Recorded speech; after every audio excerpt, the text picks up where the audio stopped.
Sociedad de Terapia Intensiva, está en contacto ya con nosotros. Aquí en C5N los saludamos. Arnaldo, buenas tardes. Buenas tardes, ¿cómo están? Bien, gracias por hablar con nosotros. A ver, la verdad, yo me manifiesto un poco preocupada, ¿no?, por este número superior a los 10.000 casos que venimos viendo en los últimos días, últimos 2 días, a ver qué es lo que pasa en el día de hoy. Pero yo sé que usted además tiene también una mirada muy crítica, ¿no?, de lo que está pasando. Después de superar la barrera de los 10.000, ¿qué piensa que puede pasar hoy? Mire, estamos en un escenario muy complicado que varía de lugar a lugar. Yo estaba escuchando atentamente los comentarios que hacían ustedes, por ejemplo, sobre Jujuy. Incluso en Jujuy mismo, donde indudablemente el gobernador Morales es el primer responsable de la tragedia que está sucediendo, responsable por distintos motivos, porque su comitiva fue la que cuando cruzó la frontera para contrabandear hojas de coca generó el crecimiento explosivo de la enfermedad, porque no hizo nada por mejorar las condiciones estructurales del sistema sanitario, porque desoyó a los gremios y a las organizaciones sociales. La situación en Jujuy es muy heterogénea, porque por un lado en San Salvador hay respiradores, hay camas, pero no hay personal sanitario. Claro. Y en el interior de Jujuy se ha mandado gente a la casa porque no había oxígeno en los hospitales, y en las pocas terapias que hay se está eligiendo a qué paciente se va a ventilar mecánicamente. Esta es la tragedia que se vive en este momento en Jujuy. Y a mí me gustaría retomar lo que ustedes comentaban sobre la letalidad, porque yo creo que hay muchas cosas para criticarle al gobierno, empezando por la forma de comunicar las cosas, pero la política sanitaria del gobierno es la que ha permitido salvar decenas de miles de vidas. Es importante analizar la tasa de letalidad. Nosotros tenemos una tasa de letalidad baja. Piensen ustedes, es tremendo hablar de muertos y utilizar los muertos para poder entender con total profundidad lo que está ocurriendo, pero es necesario hacerlo. Tenemos que dejar los eufemismos de lado.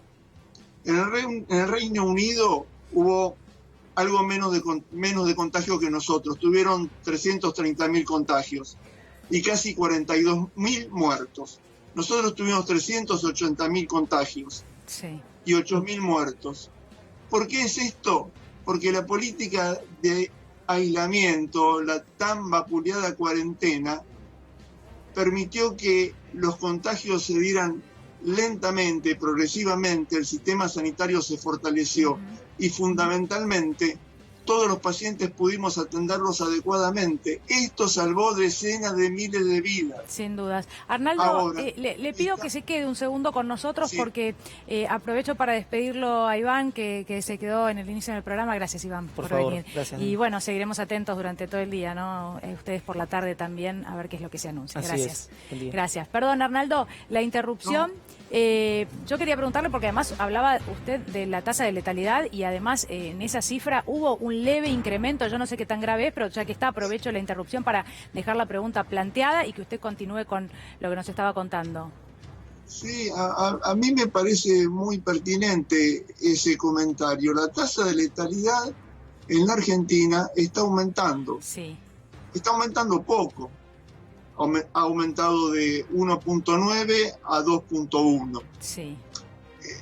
Y a mí me gustaría hacer alguna consideración. Las explicaciones no son claras, pero definitivamente un factor subyacente que debe ser seriamente considerado es la saturación de la terapia intensiva. Las letalidades comienzan a incrementarse. Esto es lo que ha sucedido en todos los países cuando el sistema se satura, claro, y el punto clave del sistema es la terapia intensiva, porque el 5% de los pacientes con COVID van a tener formas graves, van a ir a terapia intensiva y la mitad va a ser ventilado mecánicamente. Lo que pasa es que el número que se difunde, Arnaldo, y aprovecho que lo tenemos ahora a usted en contacto, ¿no? Porque el número que se difunde todos los días en el parte de ocupación de terapia intensiva no supera en ningún caso el 80%. Entonces, si bien nos han explicado muchas veces que también tiene mucho que ver con el recurso humano, el personal que no se puede formar, no se ha podido formar en poco tiempo, que ese puede ser un factor, pero mientras tanto ese porcentaje de camas da la sensación, o a la población le da la sensación de que sigue siendo bajo. Claro, y a mí me parece que precisamente las visiones edulcoradas de lo que está pasando no ayudan. Claro. Porque una cosa es el colapso abierto, como ha reconocido Morales en Jujuy, que de alguna forma remeda lo de Bolivia o de Ecuador, con gente que directamente no se pueda atender. Y otra forma es un modo de colapso no tan claro como el que estamos teniendo, incluso en el AMBA. A mí me gustaría que todos los funcionarios que hablan de la solvencia del sistema, de sus fortalezas, hablaran con los médicos intensivistas. Más allá de que el porcentaje de ocupación no es del 100%, yo le quiero decir que en este momento no es fácil conseguir una cama en terapia intensiva. Usted puede hablar con representantes de cualquier prepago y les van a comentar que muchas veces los pacientes están horas deambulando en una ambulancia para poder conseguir una terapia intensiva. Los médicos en las terapias intensivas, los kinesiólogos, las enfermeras, estamos agotados, estamos exhaustos física y anímicamente, estamos enfrentando la muerte cotidianamente, cometemos errores, nos enfermamos y nuestros resultados no son los mismos. No tratamos a los pacientes como habitualmente sucede. Entiendo que ahí lo que pasa es que juega fuertemente la cuestión económica también, ¿no? Y el cansancio del que usted habla también tiene que ver con esa cuarentena anticipada que nos lleva el día de hoy a estar ahí rondando los 160 días también. Lo que yo me pregunto es de qué forma cree usted que podría resolverse. Si lo que se pudo hacer desde, y es interesante analizarlo, lo que se pudo hacer desde lo material, comprar respiradores, testeos, agrandar el número de camas que había en un sistema sanitario que sabemos estaba devastado. Lo que se pudo hacer se hizo. La única opción que queda, el cansancio es algo que, bueno, juega en contra, pero no se puede evitar tampoco porque no hay más personal médico. La única respuesta que usted plantea o que plantearía es entonces volver a cerrar, algo que ahí, bueno, frente a la economía nos presenta una disyuntiva muy difícil. Yo insisto que el problema económico no pasa por la cuarentena. La causa fundamental de las crisis económicas es la pandemia. Veamos las grandes potencias sin duda, mundiales que incluso no han hecho cuarentena, que no tuvieron aislamiento. No solamente están de rodillas económicamente, sino que están llorando decenas de miles de muertos.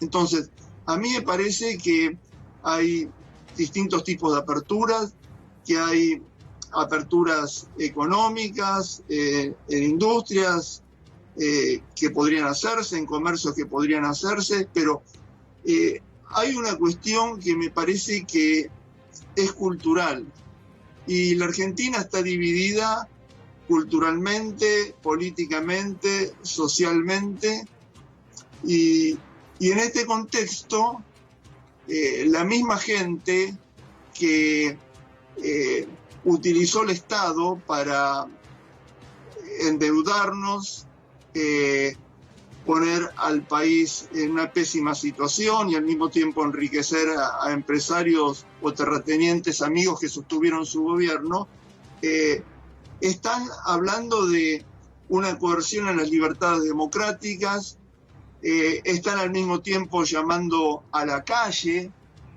convocando a manifestaciones que son peligrosas. Por suerte su poder de convocatoria es absolutamente limitado, pero esto tiende a mentalizar la gente a una situación, como también lo hacen los comentarios de los funcionarios que hablan de que los casos están disminuyendo, que se pueden liberar cosas. Mire, el sistema no va a colapsar si no siguen aumentando los casos. Sí. Si no nos cuidamos, esto de una u otra forma va a seguir mal. Bien, Arnaldo, ha sido muy claro. La verdad que es muy cierto todo lo que nos dice. Ahora nos vamos a la ciudad de Mar del Plata, justamente, a ver cuál es la situación ahí. Yo le agradezco muchísimo por haber hablado.